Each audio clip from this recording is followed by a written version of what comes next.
Alam niyo, real talk, alam niyo yung pagod na kayo. Pagod na kayo sa buhay niyo, pagod na kayo sa mga problemang dumadating, pagod na kayong umiyak, pagod na kayong masaktan, pagod na kayo sa lahat-lahat.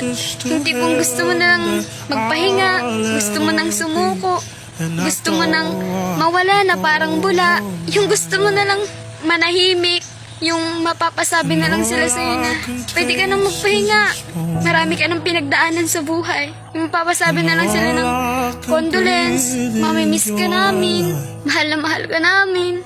Yung gusto mo na lang mangyari, matulog na lang. Yung matulog ka na lang habang buhay, para hindi mo na maramdaman yung sakit, para wala nang problemang dumating. Kasi baka sakali pag wala na ako, wala na akong problema, wala na akong mabigat na dadalhin, hindi na ako iiyak, mamamahinga na lang ako, kasi pagod na pagod na pagod na pagod na ako.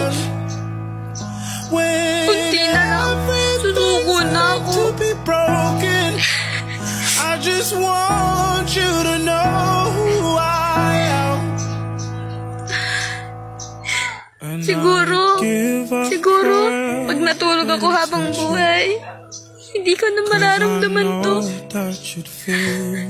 Hindi na ako masasaktan, hindi na ako iiyak, hindi ko na mararamdaman yung sakit. I'll ever